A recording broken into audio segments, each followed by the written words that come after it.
Legend has it that years ago, famous rap artist KO was in a car and got this kid to freestyle for him. This kid impressed him. This kid was absolutely mind-blowing, and after what KO had heard, he said to the kid, listen, you've got something, but I need you to go back and ground it down to earth. Make it South African. Give it a little vernac twist. Because obviously this kid was spitting his guts off, but there was something slightly too Americanized about it. The kid came back. The kid gave KO one of the most visceral vernac verses he had ever heard. And KO, a member of Tear Gas, was inspired to start a whole movement. It was called the Cash Time Family. This kind of world was born. We were ushered into a new era which echoed sentiments of what we loved from Nduma Silela's brand of Kwaito, and a sense of street kasi, sass and finesse that gave us a lyricism which had the flair of Dr. Khumalo spinning a ball. Who was that kid? That kid was Kid X. That kid was the rapper who has made many an MC shiver down the spine. And I want to talk about his latest album. My name is VJ and this is another Headspace review.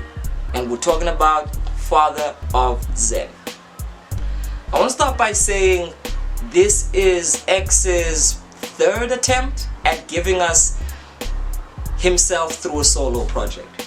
As we know, we being those who have followed his career, he started off as part of the original Cash Time live crew, which was himself, Smashes, and AB Crazy. And if you look at the trajectory of all three of those careers, you can see why as a unit they worked so splendidly together. I mean, you always had Smashes, who was pretty much the fly guy finessing.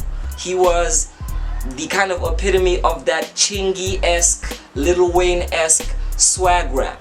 You had AB Crazy, who was the hook master, who could sum up South African emotions and hip-hop instinct into these brief phrases which were catchy and memorable to sing over and over again. And in the middle of that, you had the glue.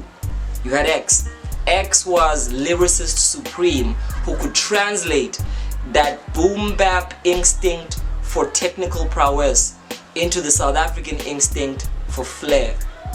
And I think out of those three, the career of Kid X was the one we watched the most, because if you felt the dynamic of the trio, you knew that he was the strongest, so to speak, because he possessed a value that was kind of more appealing on a solo level. Fast forward into the Cash Time Live family, we're told of a story that KO built the whole empire off of Kid X. He himself made the parallel. He said, and I quote verbatim, Kid X was our Drake. So if Kid X was their Drake, it's safe to say KO was their Weezy. But if we're to take the whole parallel of Cash Time and Young Money and bring it back home, why didn't Kid X have Drake-like results? We could talk about this for days. We could talk about this for years. But I want to take it into how he's given himself to us and his attempt at really bringing himself closer to his fans. And I'm a fan. Kid X leaked his own album, famously. It was said that after back and forth of really talking with the producers and KO, there was a sense of the album not hitting the point at which they felt he could do. Kid X, being frustrated and feeling like his music had been pushed back for longer than he could tolerate, gave us Three-Quarter Pace, which felt like the carry-on from the Cash Time days, with a kind of finesse-driven sonic texture, but with a very, very affirmative mark on the kind of sound Kid X wanted to do. X was definitely a progenitor, a master and a starter of the sound that would later be named Skanda. Skanda, by definition, was taking isingise kwaito, the rhythm of kwaito, the kind of beat of the kwaito sound, and rapping in the context of that, because groove is everything. And the American groove of nodding your head and kind of, swaying to the rhythm. And if you go to the south, the kind of shaking those dreads and moving to the crunk or whatever is somewhat different from our Pantsula centric, low tone, house influenced rhythm. And there are rappers who have tried to configure lyricism in the context of that. But at the very same time, you got some commentary and bars to it. And this is what I feel X has been trying to do for the longest part of his career. He's trying to be the signature Pansula lyricist of the age. Pro Kid was somebody who took Brooklyn-esque bar-based hip-hop and brought us that in a kind of gutter anthemic hip-hop sound. But Kid X was somebody who had a little bit more watery flair to him. He felt softer. He felt a little groovier. And because of that, a lot of people thought something new and great was beckoning. Something which could even possibly surpass Lindam Kizi. A lot of people were at the edge of their seats as Kid X's career slightly took a different mold. And to put it bluntly, began to fizzle out. Now, the social context of how this happened is not what I really want to focus on, but it did fizzle out.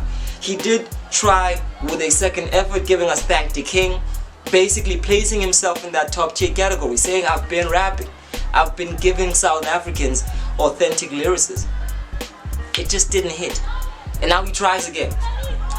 And you know how they say 3 is a magical number. It's symbolic. It's the triangle. It's stability. It's the number of fruition. And I think it's perfect because in the sense Kid X has reached maturity. He's a new father to a daughter who this album is aptly named after. He is the father of ZEN. He's a married man. He's a seasoned MC. He's gone from being the kid that was groomed by South African hip-hop to being a South African hip-hop veteran. In an age where hip-hop has become pop music and a lot of old rappers, which he now is, are in a kind of sonic limbo of trying to make their identity work in a new generation. And this is what I think characterizes Father of ZEN as an album. It is Kid X attempting to reach out to this new generation and yet still maintain the greatest parts of himself. And when you listen to this, I can't help but feel that one cannot be everything to everybody.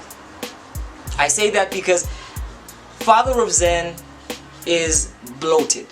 It is a lot of things, too many things. Too many things for it to become coherent. Too many things for it to become consistent. There is Maskandi elements, there are the Afro beats element, there's even some elements of Amapiano. Kid X is trying everything at the expense of doing the things that he can do and sticking to that. And I feel like maybe X hasn't found his unique set of qualities that can channel him into being the artist he knows he is and we knows he is, because what this album ends up sounding like is a bunch of underdeveloped songs that are trying to reach and mimic a certain kind of sound. Kid X definitely has something unique to him.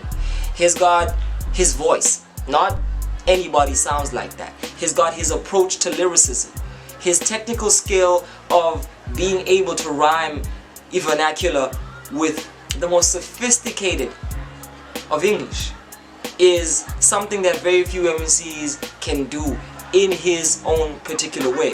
And I feel like a lot of this album compromises his greatest qualities by trying to reach to a lot of things that he's not strongest at.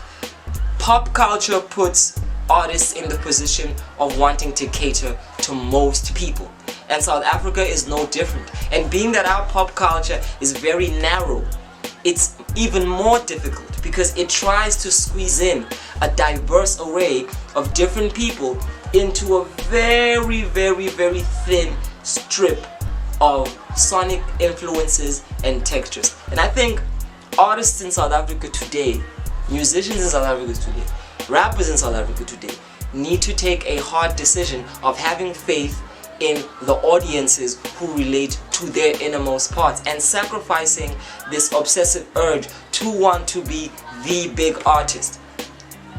I feel like the trajectory in internet culture with acts like Griselda has shown us that there is more than a market for lyricism. And I think with artists like Kid X, there is a market for a brand of lyricism which is ours to claim, but which can also compete with some of the best that America has to offer. And I feel like if he channeled into that and gave himself the courage to push forward and outlined the fact that he is forsaking all of this need to try and attain something a little bit more broader, we would be able to channel into what he truly is about, and those who stay with him, those who don't.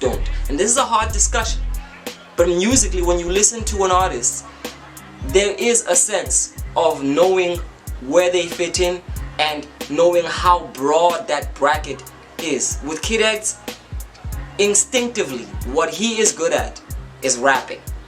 Technically, what he is good at is capturing South Africa's township culture and backdrop with a level of reflective and intellectual prowess.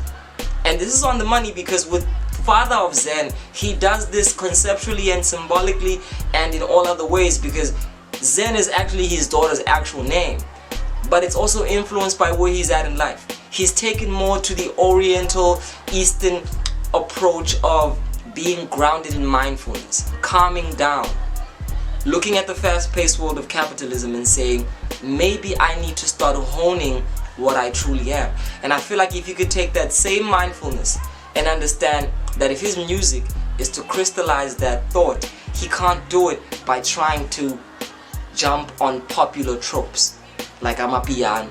So there are shining markers on this album, like The Cure, Pot of Gold, and the last song, which is Open Sesame.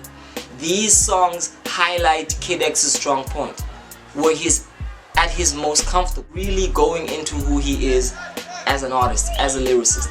And the rest of it feels like he is overextending himself. He is trying too hard to stretch himself to the different kinds of popular sounds that make up South Africa's demographic. And for that, Father of ZEN becomes an album that I would reduce to a 4 out of 10, because it really is an attempt at pop music by an artist who, albeit is popular, really is at heart a lyricist. And I feel from listening to the album, him trying to be anything beyond that, him trying to be the hit maker that Questa was with that style, him trying to somehow reconfigure the legacy of Cash Time by finding what he added to the dynamic, are still shadows of things that haven't worked for him. Cash Time life, rap life were both parts of his past that I think have shown us that there's still something missing. And if you ask me, that missing element is that Kid X either refuses or hasn't understood the value of being a lyricist in our age. So I say, X, go for it. Rap your ass off, because we love you for it. I love you for it. And this album just doesn't do you justice. Congratulations on fatherhood. Congratulations on growing as a man and showing us that we can have this sense of calm in an age of anxiety. But I feel like that missing element is pride. Pride in yourself, knowledge of self. And that's what I feel Father of ZEN lacks.